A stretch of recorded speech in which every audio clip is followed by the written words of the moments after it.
ठुलो भिजन लिएर अगाडि बढ्नुभएका हाम्रा आदरणीय सभापति श्री रविलामी छानेज्यूलाई स्टेजमा आएर आफ्ना मन्तव्य राखिदिनु हुन म विनम्र अनुरोध गर्दछु।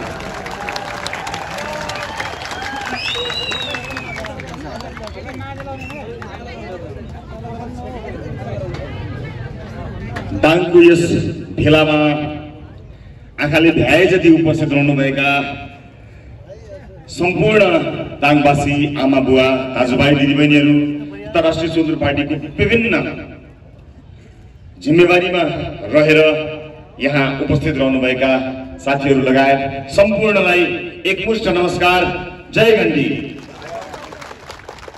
उपस्थित आमा बुवा दाजुभाइ दिदीबहिनीहरू, हामीले भन्नुपर्ने कुराहरू अति धेरै भन्दै आइसकेका छौँ कि मलाई राम्रोसँग थाहा छ कि बुझ्नुपर्ने तपाईँले र बुझ्नुपर्ने हामीले धेरै कुरा बुझिसकेका छौँ। अब गर्नुपर्ने के हो भन्ने कुरा मात्र रहेको छ। म एउटा यात्रालाई फर्केर हेर्न चाहन्छु र हिजो भर्खरै मैले एउटा विषय, एउटा अपिल सार्वजनिक गरेको थिएँ सबै राजनीतिक दललाई। त्यहाँ आएको छु म एउटा यात्रा। यहाँलाई थाहा छ टेलिभिजनमा काम गर्दाखेरि मैले बाटो किन समयमा बनेन, किन अलपत्र पारियो, ठेक्कापट्टा समयमा किन भएन भनेर प्रश्न गरे। उनीहरूले सुनेनन्। यो गराइरहन्छ भने बाटाघाटाहरू त्यस्तै भए, विकास आयोजनाहरू त्यस्तै गरे, उनीहरूले सुनेनन्। सरकारी कार्यालयमा सेवाग्राहीहरूलाई किन दुःख दिनुहुन्छ, जनताको काम किन गर्नुहुन्न, किन यस्तो अनियमितता गर्नुहुन्छ, किन यस्तो खुल्लम खुल्ला घुसखोरी गर्नुहुन्छ भनेर सप्रमाण कयौं मान्छेलाई देखाए, कयौं मान्छे झेल गए। बारम्बार भने कि यस्तो अनियमितता गर्नलाई नछोड्नुहोस्, नियम कानुन कडाइका साथ पालना गर्नुहोस्, समाउनुहोस् भने उनीहरूले सुनेनन्। उस्तै परे तैँलाई समाउँछु भनेर महिला समातेर लगेर हाले, सुनेनन् उनीहरूले।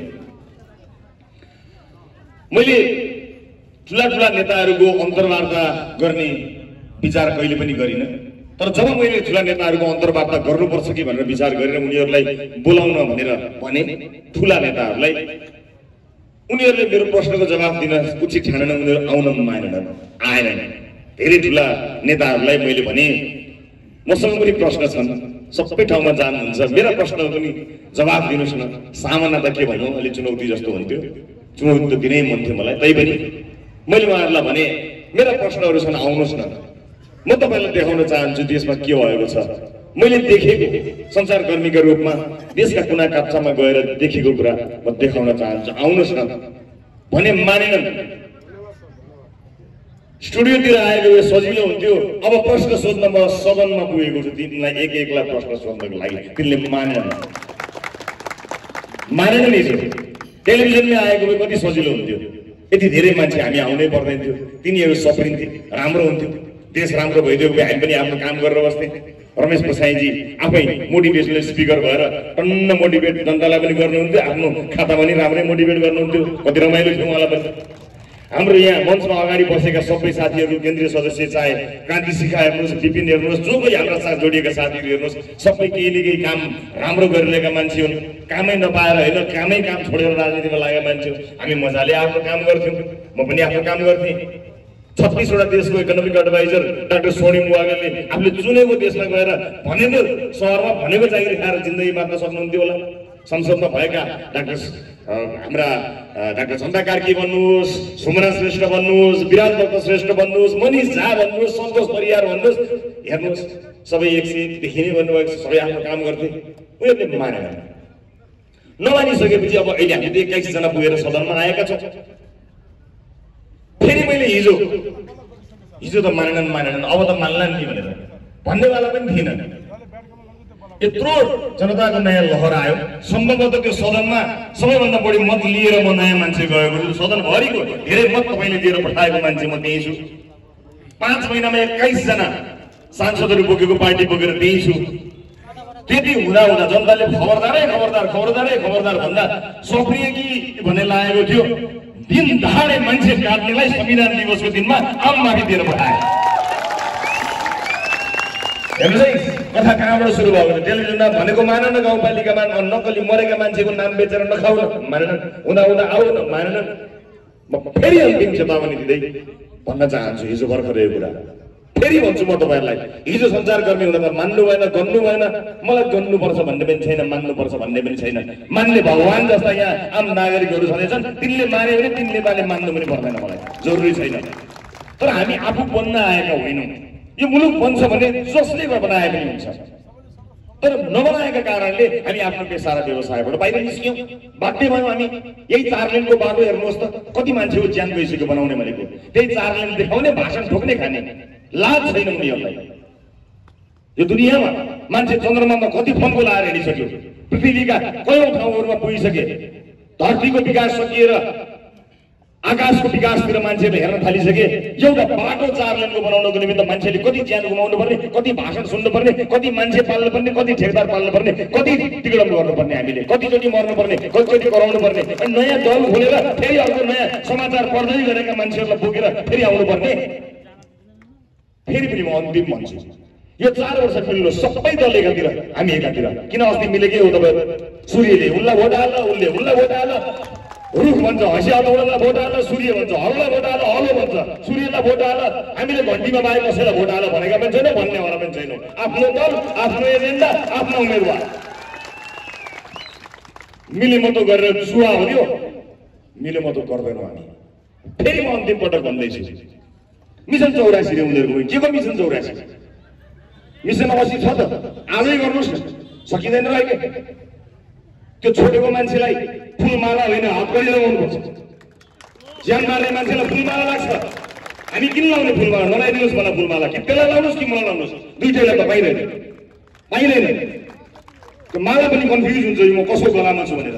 हामीलाई त्यो कन्फ्युज हुनु छैन, कन्फर्म हुनुपर्छ हामीलाई। अब कन्फर्म गर्नु पर्यो। मेरो दलको सदस्यले, सदस्यता लिएको मान्छेले चोकमा चिया पसलमा उभिएर कसैले तेरो दलले त ज्यान मारेर माफी दिएछ नि, तेरो दलमा त भ्रष्टाचारी रहेछन् नि, तेरो दलमा त भ्रष्टाचार गरेको मान्छे जेल परिरहेको छ नि, त्यसलाई कारवाही पनि गरेको छैन भने त्यसलाई कति लाज हुँदो, लाज हुन्छ। त्यस्तो गरे भने च्यातिदिनुहोस् सदस्यता हाम्रो पार्टीको, चाहिँदैन हामीलाई भन्नुहोस्, चुनौती दिनुहोस् हामीलाई। तर जेलमा मान्छे छोडेर बसेको छ, नेपाली नागरिकलाई नक्कली भुटानी बनाएर बेच्नेहरू, रातको अँध्यारोमा होइन, यस्तै उज्यालोमा, कुनै गल्लीमा होइन, सिंहदरबारभित्र बसेर, बालुवाटारभित्र बसेर नेपाली जनता बेचेका मान्छेहरू होइन। त्यही दलको, माफ गर्नु होला, म त्यही दलको सदस्य हुँ भनेर चिया पसलमा अझै गफ दिँदै हुनुहुन्छ, लाज हुनुपर्छ। लाज, कम्तीमा मलाई लाज हुनेछ। हो आउँछन् काण्डहरू, एउटा मान्छेलाई निकाल्न नसक्ने दल पनि दल हुन्छ र? भ्रष्टलाई पाल्ने होइन, भ्रष्टलाई फाल्ने हो देशमा। त्यस कारणले जसले भ्रष्ट पाल्छ त्यसलाई भोट हालेको थिए, त्योभन्दा बाहेक अरू पार्टीमा भोट हाल्नु पर्यो त यो हातै काटिदिन्छु, नमान्नुहोस्, काटै काट्नु, सबैको हात, हामीलाई सरकार छैन। तपाईँको हातभन्दा यो देश ठुलो, यो देश ठुलो, यहाँ धेरै मानिसको जिन्दगी बर्बाद भएको छ। तपाईँ अझै पनि दिने दललाई ठुलो दल बनाइरहनु भएको छ। अब छोड्नुपर्छ, अब बन्द गर्नुपर्छ। र फेरि पनि मौका छ, 4 वर्ष छ, सबै मिल्नुहोस्, एक ठाउँमा आउनुहोस्, हामीलाई कामै नलाग्ने बनाइदिनुहोस्। 4 वर्ष यसरी काम गर्नुहोस्। नयाँ दल चाहिएन, हाम्रा दलहरू सबै सप्रियो भनेपछि अनेक विभिन्न दलबाट हामी कहाँ आउनुभयो साथीहरू पनि घन्टी बुझाइवरी है, हाम्रो दल त सप्रियो गजबको, आहा हाम्रो दलले त राम राज्य ल्यायो। म त गएँ, म त काङ्ग्रेसबाट आएको थिएँ, म त काङ्ग्रेसतिर गएँ, हजुर रुखको छारी चाहियो, म सूर्यतिर थिएँ, म भान्ताप्न उतैतिर गएँ, म हँसिएर हथौडा लिएको मान्छे हुँ, म त गोडगाड गर्न हिँडेँ, उतैतिर ठटाउन हिँडेँ, म त हथौडा बोकेर। भन्नुहोस्, हामी खुसी साथ तपाईँहरूलाई फुलमाला लगाएर बिदा गर्नेछौँ। जमानत जफत गरिदिनुहोस् हाम्रो, म स्वीकार गर्छु। तर होइन भने यो झुटको सटरलाई बन्द गर्न मद्दत गर्नुहोस्। सटर एउटा बन्द हुनुपर्छ, कि हाम्रो कि तिनको, दुइटै सटर खुल्न सक्दैन देशमा। मैले अघि भर्खर एउटा कार्यक्रममा भनेको थिएँ, आज मैले भन्ने कुरा पनि रिपिट हुने रहेछ। हुन त नारायण नेपालको गीत जतिचोटि सुने नि राम्रै हुने, त केही फरक पर्दैन, हामी राम्रै कुरा रिपिट गर्छौँ, चिन्ता नगर्नु होला। मैले यो कार्यक्रममा भनेको थिएँ, अब सही मान्छे नहेरिकन हामीले, मेरो पार्टी हो, मलाई समाउँछ, मरेका बेलामा परेका बेलामा काम गर्छ भनेर त्यो बिरामी भएका बेलामा 2 गेडा स्याउ सुन्तोला र 1 दर्जन केरा बोकेर आएको मान्छे मर्दा पर्दा काम लाग्छ भने त्यसलाई त्यो 2 दर्जन केरा बनाएकोमा भोट हाल्ने हो कि त्यो केरा त्यो सुन्तोला कहिले राख्यो, बाटो कहिले बनाउँछ भनेर भोट हाल्ने हो? अब केलाई भोट हाल्ने हामीले? अनि केले अड्कायो केले गर्न, केले दिएन? यत्रो वर्ष सत्तामा हुनुहुन्छ, सरकारमा हुनुहुन्छ, कसले दिएन, केले दिएन? हामीले दिएन, जो 1 वर्ष अगाडि जन्मिएको। यो सम्भव छैन। आज यहाँ मलाई थाहा छ कयौं थारू समुदायका साथीहरू पनि हुनुहुन्छ, कयौं सुकुम्बासी साथीहरू पनि हुनुहुन्छ। वर्षौंदेखि सुकुम्बासी समस्या चलिरहेको छ, हुँदै हुँदैन, मिल्दै मिल्दैन। चुनाव आए कि लाल पूर्जा दिन्छु भन्छौँ, चुनाव सिद्धिएपछि पाँच पूजै देखिँदैन अनुहारको, चुनावमा लाल पूजा दिन्छु भनेको मान्छे हो। यस्तो किसिमको वातावरण भएको छ। यो संसारमा कसैले समाधानै गर्न नसक्ने समस्या होइन। र म त्यो नेता बन्न चाहन्न जो चोक चोकमा बसेर झुटा सपनाहरू बाँडेर हिँडोस्, म त्यस्तो नेता बन्न चाहन्न। तर मलाई के थाहा छ भने यदि पार्टीको कारिन्दो, पार्टीको झोला बोक्ने चरम चुम्बक मान्छेलाई विभिन्न समिति बनाएर सुकुम्बासी समस्या समाधान गर्न खोज्ने हो भने त्यो समस्या कहिले पनि समाधान हुँदैन। उसको विकास भइसक्छ, जसले चाहिँ नेता बनेर काम गरेको छ उसको विकास भइसक्छ। तर वास्तविक सुकुम्बासीहरू, घरबारविहीन जनताहरू, सीमान्तकृत जनताको विकास हुँदै हुँदैन। किनकि पार्टीको नेता बनेर, पार्टीको वफादार सिपाही बनेर समस्या समाधान गर्न गएको मान्छे जागिरै हो, जागिरबाट हुँदैन। जान्ने क्षमतावान मान्छेलाई लैजानुपर्छ। राष्ट्रिय स्वतन्त्र पार्टीले भोलि सुकुम्बासी समस्या समाधान गर्नु पर्यो भने यसले एकैचोटि समाधान गरिदिन्छ म भन्दिनँ, तर यो समस्या समाधान गर्न सक्ने मान्छे यो देशबाट छैन भने विदेशबाट गएर झिकाएर ल्याएर यो समस्या यति दिनभित्र समाधान गर भनेर टेबलमा राख्छौँ। हाम्रो पार्टीको झोला बोकेको मान्छे होइन। अब यो पृथ्वीमा नै त्यो समस्या समाधान गर्ने मान्छे रहन्छ भने त माफ गर्नु होला, मलाई हराइदिनुहोस्, म चित्त बुझाएर बस्छु। संसारमै एउटा समस्या समाधान गर्न सक्ने मान्छे जन्मेकै छैन भने त तपाईँले के गर्न सक्नुहुन्छ र मैले के गर्न सक्नुहुन्छ र? तर मेरो पार्टीभित्रै कता छन् मान्छे। अस्ति चुनावमा सघाउने त्यो भाइ थियो, त्यसलाई राजदूत बनाउनु पर्ने थियो, त्यो अस्ति त्यसले कुकुरो भुत्ल्याएर मलाई खुवाएको थियो, त्यसलाई जिएम बनाउनु पर्ने थियो। अस्ति गाडी मिलाइदिने त्यो टुल टाक्स दिने भाइ, त्यसलाई केही नभए पनि त्यसको चाहिँ भाइ दाजुभाइलाई जागिर पनि लगाइदिनु पर्ने थियो। एउटा बोर्डको मेम्बर भने त्यसलाई बनाउनु पर्ने थियो। भन्नुभयो भने देशको हालत यही हो, बाटोको हालत यही हो, हाम्रो हालत यही हो। आज जुन देशमा त्यही हामीले जान्नेलाई छान्ने भनेको के दाङमा उम्मेदवार पठाउनको लागि काठमाडौँमा मसँग मान्छेहरू नभएका हुन् र छन्। तर दाङलाई जो चाहिन्छ त्यो दाङले छान्ने हो, कुनै नेताले माथिबाट टिका लगाएर पठाउने होइन। किनकि उनले टिका लगाएर पठाएको नेताहरूले के गरे हामीले राम्रोसँग देखिसक्यौँ। तिनले टिका लगाएर पठाएको नेताका कारणले तपाईँले आफ्ना छोराछोरीलाई टिका लगाएर एयरपोर्टबाट विदेश पठाउनु परेको छ। अब त बन्द गरौँ। तिनको टिका एयरपोर्टमा पुग्यो, अब कहाँ पुर्याउने, कति पुर्याउने? त्यस कारणले म सचेत दाङवासीहरूलाई अनुरोध गर्न आएको छु। भाषण त जति पनि गर्न सकिन्छ, तर व्यवहारमा त्यसलाई कायम गर्नको निमित्त हामीलाई योग्य क्षमतावान मान्छेहरू चाहिन्छ। हो, केही राजनीति गरेका साथीहरू, अनुभवी साथीहरू हामीसँग हुनुहुन्छ, तर अधिकांश साथीहरू विषय विज्ञहरू हुन्छ हामीसँग। त्यस कारणले विषय विज्ञ मानिसहरूलाई, क्षमतावान मानिसहरूलाई लिएर हामी अगाडि बढ्न चाहन्छौँ। मैले अघि सुकुम्बासी समस्या समाधान भने जस्तै हो, हाम्रो पार्टीले कुन कुन सांसदलाई हामीले सरकार बनाउँदा कुन कुन मन्त्रालय दिने भन्ने कुरा हामीलाई थाहा छ, तय भइसकेको छ। तपाईँले नि मनमा नै सोचिसक्नु भएको छ होला। हेर्नुहोस् त ती 101 होनहार सांसदहरू जसले संसदको गरिमा बढाइरहेका छन्। जिन्दगीभरि संसद रुमेर बसेका मान्छेहरू कि उमेर बसेका छन्, तर अहिले भर्खरै युवा सांसदहरू जो 21 जना सांसदहरू छन्, ती सबै सांसदहरू अध्ययन गरेर जनताको पिरमर्का बुझेर आवाज उठाइरहेका छन्। भर्खरै गएका सांसदहरू ती कुनै अलौकिक नेता जस्ता देखिने, हेर्दै अनुहार हेर्दै यो केही नगरी नेतै हो भने जस्ता छैनन्। तपाईँ हामी जस्तै छन्, किनकि तिनीहरू यही भिडबाट गएका मान्छे हुन्, आम सर्वसाधारण मान्छे हुन्। ती नेता होइनन्, ती जनता हुन्। जनताको सेवा गर्न त्यहाँ पुगेका मान्छे हुन्। तिनले जनताको मुद्दा बुझेका छन्। तिनलाई कुनै कमिसन खानु पर्दैन, तिनलाई कुनै घुस खाएर जीवन बाँच्नु पर्दैन। राजनीति छोडेको भोलिपल्ट लाखौँको जागिर आफ्नो लिएर आफ्नो काम गर्न सक्छन्। तिनलाई कसैको घुस खानु पर्दैन। र कहिलेकाहीँ हामीलाई आरोप लगाउने गर्छन् मान्छेले, यदि खायो उति खायो। यो संसारभरिका सारा बैंकको सबै पैसा देखाइदिए पनि मलाई चाहिँदैन, हाम्रो पार्टीको कसैलाई पनि चाहिँदैन। तपाईँहरूलाई भयो उपहार, हामी चाहिँदैन। हामी भाइका सब्सिडी छोडेर हिँडेका हौँ। हेर्न मन लाग्यो, हेरे भइगयो। हामीले जागिर खाँदाखेरि कति ट्याक्स तिर्थ्यौँ प्रत्येक महिना, हेरे भइगयो। मजाले हेरे हुन्छ, सार्वजनिक गर्दै पनि हुन्छ।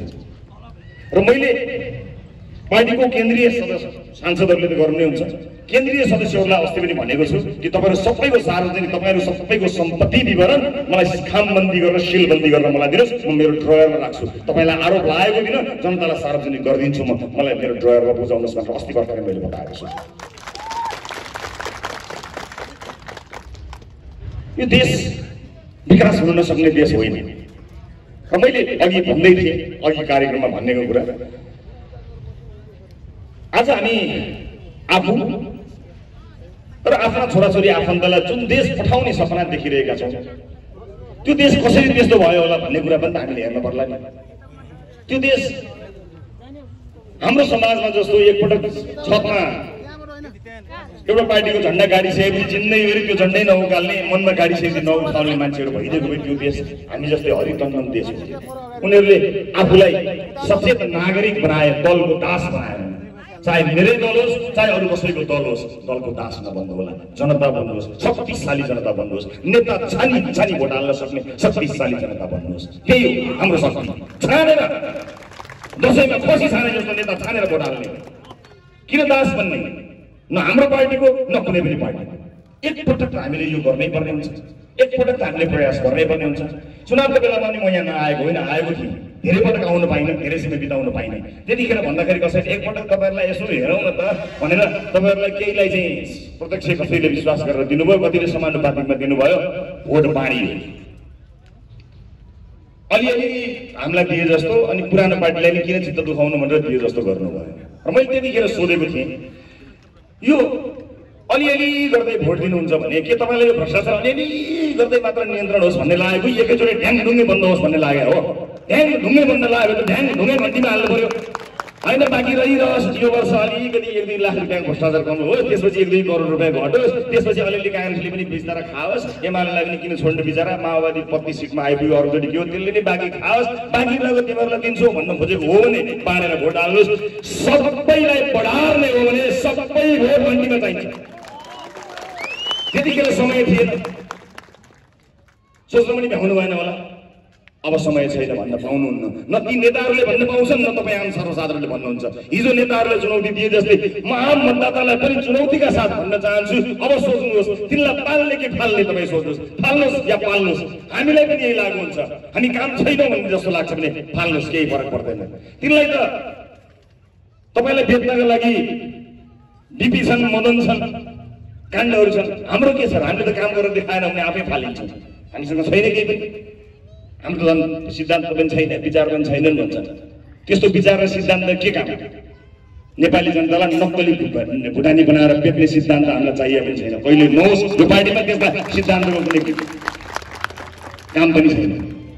कुनै विदेशी नेताको फोटोमा माल्यार्पण गरेर देशलाई बर्बाद गर्ने सिद्धान्त हामीलाई चाहिएको पनि छैन। हामी नेपाली जनतालाई भगवान मान्छौँ, हाम्रा लागि हामीले पूजा गर्नु पर्यो भने नेपाली जनताको फोटोमा पूजा गर्छौँ, हामीलाई अरू केही पनि चाहिएको छैन। हामी यही माटोबाट उभिएका हौँ, हामीलाई कसैको जुठो खान पनि छैन। हामी आम सर्वसाधारणबाट सदस्यता शुल्क उठाएर पार्टी चलाइरहेका छौँ, कसैले दिएको छैन।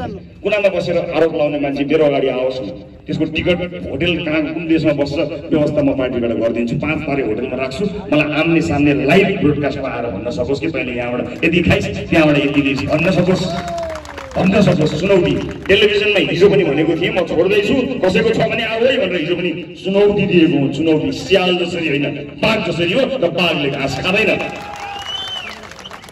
त्यस कारणले यति पैसा खायो उति पैसा खायो नभन्नु, नचलाउनु, नजिस्काउनु, म बेला भनिरहन्छु। हामी एउटा अभियान बोकेर हिँडेका छौँ, नपुगेको केही थिएन। तपाईँको मायाले, भगवानको कृपाले, आफ्नो मेहनतले एउटा मान्छेले पाउनुपर्ने सबै चिज प्राप्त गरिसकेको छु। गर्व लागेको छ। यहाँसम्म आइपुग्दा कसैको लोन खाएको छैन, कसैको जुठो खाएको छैन। गर्वका साथ भनेको, घमण्ड गरेको होइन, गर्व छ। यहाँसम्म आइपुगेको जीवनमा कसैले केही खाएको छैन, गर्व छ। आरोप लाउनेले त जे आरोप पनि लगाइदिन्छ। कागले कान लग्यो भनेर कानै नछामिकन कागको पछाडि किन दौडनु भनेर कान छामे भयो, यसमा यो कान कागलाई काम पनि लाग्दैन, केही काम हुँदैन। हामी भनिदिन्छौँ र हो भन्न थाल्छौँ। त्यसैले म आज यो दालमा किन यो कुरा बताइरहेको छु भने मलाई कहिलेकाहीँ के लाग्छ भने यो भनिरहनु भन्दा एकैचोटि यो प्रविधिले विकास गरेर छाती चिरेर ढ्याङ्गै केरेर चाहिँ स्क्यान गरेर देखाउने सिस्टम आएर त चुप लाएर घर बस्न पाइन्थ्यो नि, हिँड्नै पर्दैन थियो त लाग्छ कहिलेकाहीँ त। किनभने मभन्दा चर्को भाषण दिनु यहाँ अर्को आइपुग्छ, झन्डा अर्कै हुन्छ, चिन्ह अर्कै हुन्छ, पार्टी अर्कै हुन्छ, हो कि के त्यसले भने जस्तो हुन्छ। तपाईँ त्यही हुनुहुन्छ, त्यो यही छ, म यही छु। लास्टमा कसले भेट्यो त्यसले हो, लास्टमा कसले भेट्छ भने बस्ती बस्तीमा गएर नोटको पिठो बोकेर भोट किनिदिन्छ। अनि त्यसपछि हामी हेरेको हेऱ्यो भने ज्यान छोडेर नेपाली जनताको लागि केही गर्छु भनेर आफ्नो सम्पूर्ण सपनाहरूलाई तिलाञ्जली दिएर सारा काम छोडेर हामी हिँडिरहन्छौँ। एउटा मान्छे, एउटा समूह जनताबाट लुटेको पैसा बोकेर लिएर जान्छ। चुनावमा बाँड्नको लागि पैसा उसको कहाँबाट आयो तपाईँ बताउनुहोस् त? चुनावमा पैसा बाँडेको त हामीलाई थाहा छ। चुनावमा पैसा बाँडिन्छ, चलखेल हुन्छ, थाहा छ यहाँको सबैलाई। त्यो पैसा कहाँबाट आयो त? कुन नेताको सम्पत्ति घट्यो? सम्पत्ति त घट्नु पर्यो नि त। मैले तपाईँलाई पैसा आज दिएँ भने मेरो वालेटबाट निकाल्दा यहाँ 1000 रुपियाँ छ, तपाईँलाई 500 दिएँ भने मेरो पकेटमा 500 मात्र रहन्छ नि त। त्यो त जसले पनि हिसाब हो, त्यति हिसाब त 2 क्लास पढ्नेले नि गर्छ। अनि यी नेताहरू जो हरेक चुनावमा करोडौं खर्च गर्छन्, टिकट किन्न पनि खर्च गर्छन्, चुनाव प्रचारमा नि खर्च गर्छन्, भोट किन्न नि खर्च गर्छन्, रक्सी मासु पैसा बाँड्न खर्च गर्छन्, तर यिनको सम्पत्ति एउटा घटेको छैन भने, कसैको घर बिकेकै छैन, कसैको जग्गा बिकेकै छैन। व्यापारी व्यवसायीहरूले बरु आफ्नो घर जग्गा बेचेर विदेश जानुपर्ने अवस्था सृजना भइसक्यो। यिनको न व्यापार, न उद्योग, न कल कारखाना, न जागिर। कसरी यत्रो विलासी जीवन भयो? हेलिकप्टर बाहेक चढ्नै मान्दैनन् त। कहाँबाट आयो? यति हिसाब त हामीले जान्नुपर्छ, तानले चाहिँ जान्नुपर्छ, यति हिसाब जान्नुपर्छ। यति हिसाब हिजो समय थिएन, चुनावभन्दा अलि अगाडि आए भोट हाल्थ्यौँ भन्नुभएको त 4 वर्ष अगाडि आएको छु। नेताहरूलाई पनि 4 वर्ष अगाडि बताएको छु, तपाईँ दाङका जनताहरूलाई पनि 4 वर्ष अगाडि भनेको छु कि हामीलाई दाइ गर्नुहोस् कि उनलाई दाइ गर्नुहोस्, उनलाई पनि च्याप्न हामीलाई पनि च्याप्न त पाइँदैन। कि लाउ माया उहीतिर कि आऊ यहीतिर, नलाउ दुईतिर, दुईतिर त माया लाउन पाइँदैन। अब हिसाब गर्ने हो, अब नेपाली जनताले हिसाब गर्नुपर्छ। अब झ्याक्कै हिसाब गर्ने के भयो? एक दिन छुट्टी लिउँ, केही फरक पर्दैन। सिफारिस चाहिए भन्नुहोस्, मेरो पनि अलरेडी कुरा सुन्छन्। एक दिन छुट्टी लिउँ र बस्नु, हिसाब गरौँ यो 32 वर्षको 33 वर्षको के भयो? बाटाहरू हेरौँ, विद्यालय हेरौँ, कल कारखाना हेरौँ, रोजगारी हेरौँ, आफ्नो परिवार हेरौँ। यही भुल नभएका साथीहरू सबैको घर छ होला, आफ्नो केही जग्गा जमिन धेरैको होला, केही नहुने पनि हुनुहुन्छ। भएका साथीलाई भन्छु, जसको घर छ, 3-4 तले घर छ, राम्रै जग्गा जमिन छ, व्यापार छ, आज तपाईँलाई कुनै ठुलो रोग लाग्यो र 10-15 लाख रुपियाँ खर्च गर्नु पर्यो भने तपाईँसँग छैन पैसा, कि तपाईँले साथीभाइसँग ऋण माग्नुपर्छ, कि तपाईँले जग्गा या घर बन्दगी राखेर पैसा लिनु पर्ने तपाईँसँग छैन। नहुनेको त पुरै छोडिदिनुहोस्। बस हामीले खोजेको यति हो। त्यो के बात हो, के सिद्धान्त हो? त्यो सिद्धान्त लेख्ने मान्छे बोलाएर तपाईँले पढ्नै नभ्याउने 30 वर्ष लगाएर पढ्नुपर्ने किताब बनाउन नसक्ने हो र हामी सक्छौँ नि बनाउन। तर हामी जनताको घर दैलो जान चाहन्छौँ। त्यस कारणले रोल्पा गएको अस्ति, रोल्पालाई सोध्नु पर्यो नि के भएको भनेर। त्यहाँ त मान्छेले ज्यान दिएको छ। नेता बचाउनको लागि आफ्नो ज्यान, आफ्नो छातीमा गोली खाएको मान्छेलाई सोध्नु भएको कि तिमीलाई कस्तो सिद्धान्त चाहिन्छ भनेर। कुनै मार्क्सको लेनिनको सिद्धान्तको फोटोकपी गरेर कपी पेस्ट गरेर जनतालाई ललाउ भनेर फाल्न आएको होइन। हामी त्यहाँ जान्छौँ, दाङमा जान्छौँ, प्रदेशका भित्री जिल्लाहरूमा जान्छौँ, ठाउँ ठाउँमा जान्छौँ, जनतालाई सोध्छौँ हे नेपाली जनता हो भन्न अब के चाहियो, हामी कसरी अगाडि बढौँ, जनतालाई सोध्छौँ नि। अनि बताउँछन् जनताले कि उनलाई के चाहियो। त्यही हो हाम्रो सिद्धान्त। त्यसैका लागि म गाउँ गाउँ आउनेछु। यही दाङमा पनि कयौँ साथीहरू हुन्छ, यहाँ जनआन्दोलनका खैदीहरू हुन्छ, शरीरभरि गोली लिएर बसेका साथीहरू यहाँ हुनुहुन्छ। मैले बारम्बार भन्ने गरेको छु, मलाई तपाईँका नेतासँग केही पनि भन्नु छैन। तिनको नियत के थियो कुनै दिन खुल्ला, तर तपाईँको नियतमा कहिले पनि खोट थिएन। तपाईँले त्यो नेताको परिवार बनाउनका लागि आज तिनलाई सुनले पुर्नका लागि छातीमा गोली थापेको होइन। तपाईँले त यो देश बनाउन नै गोली छापेको हो। तपाईँप्रति सम्मान छ, तपाईँप्रति हामी अथाह सम्मान व्यापक व्यक्त गर्न चाहन्छौँ, किनकि तपाईँको लडाईँ यो मुलुक बनाउनका लागि थियो। यो कुरा अलग हो कि तपाईँको इमानको बुई चढेर उसले आफ्नोको लागि केही बनायो, आफ्ना छोराछोरीका लागि केही बनायो, महँगा सामानहरू किन्ने भयो, उसको घर हेर्नै नसक्ने गरी अग्लो भयो, तपाईँको शरीरको एउटा छर्रा गोली पनि निकाल्ने पैसा तपाईँसँग भएन। यो कुरा अलग हो, तर तपाईँको योगदानको म उच्च कदर गर्न चाहन्छु। तपाईँको रगतले सिन्चिएको छ आजको यो युग। आजका हामी तपाईँको रगत सिन्चिएर हामीले प्राप्त गरेको यो व्यवस्था हो। कुर्नु होला, धन्यवाद हो आपलाई जसले यो व्यवस्था ल्याइदिनु भयो। तर यो व्यवस्थामा ताकत छ। तपाईँले हिजो स्थापित गरेका तिनै नेताहरूलाई यदि गलत गरेका रहेछन् भने बाँकी जिन्दगी जेलमा कोट्न सक्ने ताकत यो व्यवस्थामा छ। त्यसैलाई सदुपयोग गर्नको लागि हामी आएका हौँ। एकपटक हामीलाई जितेर देखाइदिनुहोस्। कतिलाई लाग्ला सरकारले राम्रो काम गर्दा गर्दै पनि समर्थन नगर्ने? मलाई पनि लागेको थियो ओहो सरकारले त गजब गर्न लाग्यो, समाइदियो, उप प्रधानमन्त्री समाए, पूर्व गृहमन्त्री समाए। ओहो ल यो सरकारले भ्रष्टाचारको फाइल खोल्ने भयो भनेको त भ्रष्टाचारको फाइलको 2 पन्ना र 3 पन्ना खोल्छ, 4औं पन्नामा त आफ्नो नेताको नाम दियो कि त ढ्याक्कै बन्द गरिदिहाल्यो, पुलिस सार्दियो, न्यायाधीश सार्दियो। फाइल खोल्नु र पन्ना खोल्नुमा फरक छ हजुर। फाइल खोल्नु भनेको त्यो सबै काम सकिएर बन्द पनि गर्नु हो। त्यसलाई बीच ठाउँमा पुलिस सरुवा गरेर न्यायाधीश सरुवा गरेर यसलाई फाइल खोले जस्तो गर्नु भनेको छल्लो, ठगियो। हिजो गरे जस्तो ठगियो अब चल्दैन, किनकि अब सदनमा राष्ट्रिय स्वतन्त्र पार्टी पनि छ मात्र होइन, जिउँदो छ, कसैसँग नजुग्ने गरी जिउँदो भएर बसेको छ। त्यसैले म सरकारलाई जुन शङ्काको सुविधा दिएको थियो अब त्यो शङ्काको सुविधाको घडी खस्कियो, त्यो धर्कियो त्यो घडी भन्न चाहन्छु। हरेक काण्डमा सरकारले त्यही गरेको छ। नक्कली भुटानी शरणार्थी काण्डमा हेर्नुहोस् अनुसन्धान गरिरहेका प्रहरीहरूलाई सरुवा गरिएको। म अस्ति भर्खरै गृहमन्त्री भएको मान्छे, मलाई थाहा छ किन प्रहरीहरू सरुवा गरिन्छन्, मलाई राम्रोसँग थाहा छ। इतिहासको कालखण्डलाई पल्टाएर हेर्ने भने मैले भनेको होइन, धेरैले भनेका हुन् कि कुनै चलखेल बिना प्रहरीहरूको विधि बनाएर सरुवा भएको समय थियो। त्यो 32-34 दिने दिन यहाँहरूलाई थाहा भएकै कुरा हो। आज बोर्डरमा भएका तस्करी नियन्त्रणमा सोध्नु होला जो कोहीलाई पनि कि कुन ढङ्गले हामीले काम गर्यौँ, सुरक्षा निकायलाई कुन ढङ्गले हामीले बिना चलखेल अगाडि बढाउन खोजेका थियौँ, सिडिओहरूको सरुवा गर्न कसरी विधि बनाएर विधिका माध्यमबाट हामीले काम गरेका थियौँ। कुनै दिन कसैलाई फुर्सद भएछ भने ठुला ठुला अखबारका एडिटरहरूलाई फुर्सद भएछ भने एकपटक त्यो 34 मिनट जति समय लगाएर हेरिदिए भने मलाई काफी हुन्छ। ठिकै छ, नहेरे पनि नेपाली जनताले हेर्छन्, किनकि नेपाली जनताले त हिजो मैले भनेको याद गरिरहेका थिए र त चुनावमा हामी आउँदाखेरि भोट दिएर पठाए। नेपाली जनतालाई राम्रोसँग थाहा छ, नेपाली जनताले बुझेका छन्। हाम्रो आश, हाम्रो आड, हाम्रो भरोसा नै नेपाली जनता हुनुहुन्छ। त्यही आड, त्यही भरोसा, त्यही आड बोकेर आज म दाङमा उभिएको छु। आमा बुवा दाजुभाइ दिदीबहिनीहरू, आज आउँदा आउँदै यहाँ मात्र होइन, हरेक ठाउँमा तपाईँहरूले कति धेरै सम्मान दिनुभएको छ, कति धेरै इज्जत दिनुभएको छ। मलाई थाहा छैन नेपालमा राजनीतिज्ञहरू हामी आउनुभन्दा अगाडि कतिले यति धेरै स्वागत पाए। कार्यकर्ताले गरेको स्वागत होइन, जनताले गरेको स्वागत, वृद्ध बाआमाले गरेको स्वागतको कुरा गरेको। भोलि एउटा ठेक्का पाउला भनेर फुल लिएर त जो पनि उभिन्छ नि, यी वृद्ध बाआमालाई के लोभ छ र न राजनीति गर्नु छ, न पार्टीमा आउनु छ, न कुनै पद खानु छ। मैले त्यो कुराकानी गरेको। यी बाआमाहरूले हातमा फुल लिएर शिरमा आशीर्वाद दिएका छन्। आमाको कसम खाएर भन्छु, म त्यो आशीर्वादलाई कसैका अगाडि बेच्ने छैन, बन्दकी राख्ने छैन, बुझाउने छैन। तपाईँलाई बुझाउँछु किनकि म घुस खाएर, कमिसन खाएर गनाउँदै हिँडेको नेता गयो भनेर तपाईँले झ्यालबाट हेर्ने नेता होइन। यसै गरी हरेक पटक आउँदा बाबु सन्चै छौ, आशीर्वाद छ तिमीलाई भनेर शिर छुनेर फुल दिने नेता जीवनभर भन्न चाहन्छु। बस यति एउटा मलाई आशीर्वाद दिनु। सत्कर्म गरेर तपाईँले दिनुभएको विश्वासलाई तिर्ने एउटा इच्छा छ, रहर छ, अरूबाट केही पनि छैन। जीवनभर राजनीति गर्न आएको पनि होइन। मेरो पार्टीको विधानले मलाई 2टा कार्यकाल मात्रै सभापति बन्न दिन्छ। तर इमानका साथ काम गरेर यो 2 कार्यकाल भन्दा अगाडि नै यो पार्टीलाई, नेपाली जनताको पार्टी र यो देशको अवस्था बदल्ने पार्टी बनाएरै छोड्छु। यो 2 कार्यकाल पर्याप्त छ।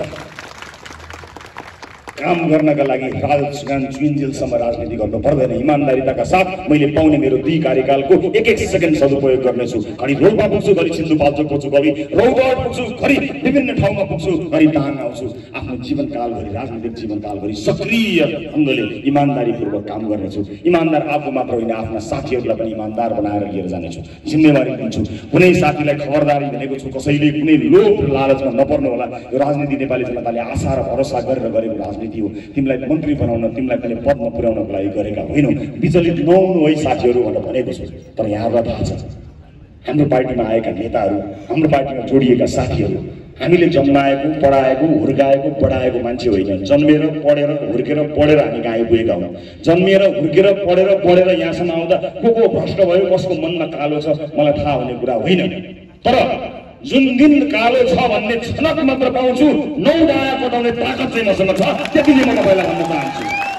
म चिन्दिनँ, आज म चिन्दिनँ वरपर भएका त्यो साथी कस्तो छ भन्ने कुरा। उसको क्यामेरा राम्रो छ, फोन राम्रो छ, फोटो सेल्फीमा फिल्टर हालेछ, च्वाक आउँछ, गजब आउँछ, त्यति मैले देखेको छु। मैले उसलाई अरू त्योभन्दा बढी देखेको छैन, चिनेको छैन। तर जुन दिन थाहा पाउँछु त्यो सुन्दर फोटो भित्र कुनै एउटा दाग लुकेको छ नि, विश्वास गर्नुहोला 72 घण्टालाई घटाएर 40 घण्टामा ल्याउँछु। त्यसलाई घटाएर 24 घण्टामा ल्याउँछु। 12 घण्टा, 5 घण्टा, 2 घण्टा, 1 घण्टा, 1 मिनट, 1 सेकेन्ड पनि सहन्न। आजको यो भेटघाट पछि एकैपटक 84मा भोट हाल्ने दिन मात्र आउँदा मात्र भेट भयो भने के गर्नुहुन्छ होला मलाई थाहा छैन। किनकि यहाँ पानी धेरै बग्नेछ, धेरै नेताहरू आउनेछन्, हाम्रै विषयमा कुराकानी गर्नेछ, जसले कहिले सत्ता आफ्नो नियन्त्रण आफ्नो हातमा लिएको छैन, आफ्नो बलमा, आफ्नो नेतृत्वमा सरकार चलाएको छैन। आज यहीँका नेताहरू हेर्नुहोस् न, 10वटा भाषणमा 7वटा भाषणमा मलाई या रासोपालाई गाली गरिरहेका हुन्छन्। किन गाली गर्नु पर्यो? गर्नुहोस् न काम, के हुनुहुन्छ तपाईँको? के बिग्रेको छ? आफूले गरेको बाचा पल्टाएर हेर्नुहोस्। हामीलाई केही भन्नु पर्दैन, हामीले केही बिगारेका होइनौँ, हामीले तपाईँलाई लडाएका पनि होइन, हामीले तपाईँलाई हराएका होइनौँ, हामीले जितेका हौँ। हामी आफू जितिरहन्छौँ, को हार्छ हामी फर्केर हेर्नेवाला छैनौँ। को हार्छ हारुन्, बस हामीलाई जित्नु छ। किनकि नेपाली जनतालाई जित्नु छ। यो नेपाली जनताले आफू जित्नका लागि सुरु गरेको अभियान हो। मलाई याद छ चितवनमा मतगणना हुँदाको दिन याद छ। मतगणना चितवनमा भइरहेको थियो, तर देशका हरेक ठाउँमा परिवार टेलिभिजन अगाडि रेडियो अगाडि बसेर सुनिरहेका थिए कि मत कति पुग्यो कति पुग्यो। पहिलो निर्वाचनमा जब मेरो मत पछाडि पर्यो, मलाई अहिले पनि याद छ धरधरी रोएका बाआमाहरू, उनीहरूको सन्देश मलाई अहिले पनि याद छ। सब रोएका थिए। मलाई थाहा छ, म विभिन्न मठ मन्दिरमा जान्छु, त्यहाँ वरपर भएका बाआमाहरू भन्नुहुन्छ मलाई, अब तिम्रो लागि हामीले भाकल गरेका छौँ, मन्दिरमा भाकल गरेका छौँ, देउताका लागि भाकल गरेका छौँ। हुनलाई त ती बाआमासँग आफ्नो परिवारमा छोरा नाति नातिना अनगिन्ती छन्। त्यही छोरा नातिको भुलमा मलाई पनि छोरो मानेर उहाँहरूले मेरो लागि आशीर्वाद माग्नु भएको हो नि। आशीर्वाद दिनका लागि घरमा टाउको नभएको होइन, शिर नभएको होइन, बस त्यो परिवारभित्र मलाई पनि समावेश गरिदिनु भएको हो नि। राष्ट्रिय स्वतन्त्र पार्टीलाई समावेश गरिरहनु भएको हो नि, एउटै विश्वासले कि यसले केही गर्छ, यी मानिसहरूले केही गर्छन्, यो देश बनाउन सक्ने ताकत यिनमा छ, यिनीहरू इमान्दार छन्, यिनको हातमा देश गइदियो त्यो भनेर भगवानलाई समेत भाकल गरेका छन्। मलाई थाहा छैन नेपालको इतिहासमा कुनै राजनीतिक दल र नेताका लागि यस्तो भएको छ कि छैन, मलाई थाहा छैन, तर म त्यसको इज्जत राख्छु। ज्यान गए पनि कसैसँग कुनै सम्झौता गर्दिनँ, न आफू गर्छु न आफ्ना साथीहरूलाई दिन्छु। मैले उहाँहरूलाई भनेको छु, कसैलाई पैसा कमाउनु छ भने व्यापार गर्ने 20वटा आइडिया छ, त्यसमध्ये चुनेको एउटा लिएर जानु होला। चिनेका साथीहरू मध्ये लगानी गर्दा पार्टनर पनि खोजिदिन्छु। यहाँ व्यापार गर्न आउने गुन्जायस छैन। परिवारवादलाई निषेध गरेका छौँ, हामीले आफन्तवादलाई निषेध गरेका छौँ। र दाङमा मैले कार्यक्रम गर्दाखेरि तपाईँका लागि पानीको व्यवस्था गरेको थिएँ भनेका आधारमा, र पार्टीमा म सबभन्दा पहिला सदस्य दिएको भनेका आधारमा राज्यको पदहरू पाइँदैन। योग्य हुनुहुन्छ केही पनि गर्नु पर्दैन, टुप्लुक्क भोलिपल्ट आइपुग्नुहोस्, क्षमतावान चाहिँ तपाईँ नै हो भने तपाईँलाई त्यो जिम्मेवारी सुम्पिन हामी तयार छौँ। किनकि बाबाले आशीर्वाद दिएर जन्मिएको पार्टी हो, भगवानसँग देउतासँग भाकल गरेर अगाडि बढेको यात्रा हो। यहाँ कसैले एउटा ठेक्का पाउला र त्यसको अलकत्रा खाउला भनेर सोचेर आएर ठाउँ पाउँदैन, सम्भव छैन। एकैछिन त लुक्न सक्नु होला, तर सधैँ लुक्न सकिँदैन, सधैँ झुक्क्याउन सक्नुहुन्न। आफ्नो पार्टी पुरानो पार्टीमा तपाईँले जे जस्तो गर्नुभएको थियो त्यसमा गलत चिज गर्नुभएको छ भने त्यसलाई छोडेर आउनुहोस्, हामी स्वागत गर्न चाहन्छौँ। तर त्यहाँबाट अब त्यहाँ सकिआएर अब यतापट्टि चाहिँ सुरुवात गर्न आउनुभएको गलत नियतका साथ आउनुभएका साथीहरूलाई म आज दाङबाट बिदा हुनुको लागि अनुरोध गर्न चाहन्छु। किनभने भोलि तपाईँ जाँदा पार्टी फुट्यो भनेर हल्ला फिजाएर तपाईँ जानुहुन्छ, जतिसुकै हल्ला फिट्योस्, जतिसुकै प्रचारबाजी होस्, म त्यसको परवाह गर्दिनँ। यो कुरा अलग हो, ठुला पार्टीका ठुला ठुला नेताहरूले ठुल्ठुला काण्ड गर्दा पनि चर्चा हुँदैन। हाम्रो टोलमा एउटा कुनै हाम्रो सदस्यले एउटा चाहिँ नाक फुटाइदियो भने त्यो नेसनल न्युज बन्छ, त्यो कुरा अलग कुरा हो, त्यो अपेक्षा गरेर पनि होला। तर हामीले ध्यान दिनुपर्ने कुरा हामी ध्यान दिन्छौँ, तपाईँले खबरदारी गर्ने कुरा तपाईँले खबरदारी गर्नुपर्ने हुन्छ। दाङलाई एउटा जिम्मेवारी दिएर पठाउन चाहन्छु। यहाँ चुनिने साथीहरू मध्ये कुनै पनि साथीहरूले हामीलाई झुक्क्याएर चुनिए भने तपाईँहरू नझुक्किनु होला। मेरो कोसिस रहन्छ पार्टी सभापतिका रूपमा कि चुनावसम्म आइपुग्दा योग्य सक्षम भिजनरी क्षमतावान इमान्दार मान्छेलाई टिकट प्राप्त होस्, विधिका माध्यमबाट विधि र प्रविधिको सदुपयोग गरेर त्यस्तो लाभ प्राप्त होस्। कथम कदाचित कोही तिसमार्खाले झुक्क्याएर मलाई हामीलाई पार्टीलाई तपाईँहरूलाई झुक्क्याएर टिकट लिएछ भने त्यो घन्टीमा उठे पनि त्यसलाई घन्टीमा भोट होइन घन्टीले बजाउने गरी नम्बर भोट नहालिदिनु होला, जरुरी छैन। हाम्रो मान्छेहरू त्यसले गर्दा भोट हाल्नुपर्छ भनेर भन्नुपर्छ, जरुरी छैन। जो गलत हो, जो खराब हो, त्यो जुनसुकै पार्टीको होस् त्यसलाई बोक्न जरुरी छैन। हामी झुक्किँदैनौँ, हामीले विधि बनाएका छौँ, एउटा तरिका बनाएका छौँ। तर जान्नेहरूले फेसबुक त ह्याक गरिदिन्छन्, हाम्रो पार्टीको ठुलो कुरा हो। त्यस कारणले त्यस्ता मान्छे, त्यस्ता ह्याकरहरू, पोलिटिकल ह्याकरहरू छिर्लान् पार्टीमा, याद गर्नु होला। पोलिटिकल ह्याकरले तपाईँलाई झुक्क्याउलान्, याद गर्नु होला। त्यति मात्र म तपाईँहरूलाई भन्न चाहन्छु। र आज यो भव्य उपस्थितिका लागि यहाँहरूलाई म धेरै धेरै धन्यवाद दिन चाहन्छु। यो आशा, यो उत्साहलाई हामी मनमा सजाएर राख्नेछौँ। मलाई थाहा छ तपाईँ केवल एउटा रमिता हेर्नको लागि, एउटा नेताको भाषण सुन्नको लागि आउनुभएको पनि होइन। आजको कार्यक्रममा उपस्थित भए बापत तपाईँ कहाँबाट आउनुभयो, तपाईँलाई बसको व्यवस्था पनि छैन, तपाईँको बाइकमा पेट्रोलको व्यवस्था पनि छैन, खाना चिया पानीको खोपु पनि पुग्छ कि पुग्दैन मलाई थाहा छैन। तर तपाईँ यो गर्नुभएको विश्वासलाई हामीले लगानी सम्झेका छौँ र हामी निरन्तर अहिले प्रतिपक्षमा बसेर संसदमा खबरदारी गर्नेछौँ र आउने बेलामा हाम्रो यही कामलाई मूल्याङ्कन गरेर तपाईँहरूले हामीलाई त्यो ठाउँमा पुर्याउनु हुनेछ भन्ने मैले विश्वास लिएको छु। फेरि पनि कार्यक्रम आयोजना गर्नुहुने सबै साथीहरूलाई धेरै धेरै धन्यवाद। जति पनि साथीहरूले आज यहाँ आफ्ना कुराहरू राख्नुभयो, ती साथीहरूको अभिव्यक्ति कुनै एकदमै व्यावसायिक नेताको जस्तो अभिव्यक्ति थिएन होला, तर तिनको अभिव्यक्तिभित्र जुन एउटा शुद्धता छ त्यसलाई पहिचान गरेर यहाँहरूले आगामी दिनमा अगाडि बढाउन मद्दत गर्नुहोला। सबैलाई उपस्थितिको लागि धेरै धेरै धन्यवाद दिन चाहन्छु। फेरि पनि मौका आउँदाखेरि यहाँहरू समक्ष भेटघाट गरिनेछु। यहाँ भएका कयौँ स्थानीय समस्याहरूको बारेमा मलाई जानकारी छ। अहिले यहाँ आएर चोकमा उभिएर त्यो बाटो पनि बनाइदिन्छु, त्यो पुल पनि बनाइदिन्छु, त्यो ढल पनि मिलाइदिन्छु, त्यो पनि गरिदिन्छु भनेर म झुटा आश्वासन दिन्न। तर जब हामी सरकारमा हुनेछौँ र जब हाम्रो हात हुनेछ त्यतिखेर आवश्यक पर्ने चिज आफ्ना मान्छेलाई होइन, यो ठाउँका लागि चाहिने दाङका लागि के चाहिन्छ इमान्दारीपूर्वक तपाईँलाई देखाएर पारदर्शी रूपमा काम गर्नेछौँ र रातारात काम गर्यो भने सम्भव छ भन्ने कुरा कुलमान घिसिङ एउटाले देखाइसक्यो भने त्यस्ता कुलमान घिसिङहरूलाई धेरै जन्माउन सक्यो भने गर्न सकिन्छ। अन्तिममा एउटा उदाहरण दिन चाहन्छु। एउटा एकपटक मापसे चेकिङको कुरा चलेको थियो, अहिले पनि चलिरहेको छ। कसैसँग अहिले त अलि लुज भयो होला, कुनै एउटा समय यस्तो थियो कि कसैको हिम्मत हुने थिएन कि मादक पदार्थ खाएर गाडी या मोटरसाइकल चलाएर जाने हिम्मत कसैको हुने थिएन नि। चाह्यो भने एउटा रक्सी कन्ट्रोल हुन सक्छ भने यो देश कन्ट्रोल हुन सक्दैन। तर जब सबैलाई भाग चाहिन्छ नि माथिदेखि तलसम्म, त्यसपछि हो नेपाली जनतालाई छोडेर जाने। हामी त्यस्तो भाग माग्नका लागि होइन, गलतलाई फाल्नको निमित्त आएका छौँ। त्यसैले मलाई विश्वास आज यो उपस्थिति र यो हाम्रो भेटघाटले एउटा नयाँ यात्रालाई अगाडि बढाउन मद्दत गर्नेछ। यो माया र विश्वासका लागि फेरि पनि सम्पूर्ण ताकवासीहरूलाई धेरै धेरै धन्यवाद दिँदै यहाँबाट बिदा चाहन्छु। सबको जय होस्, जय देश, जय गण्डी।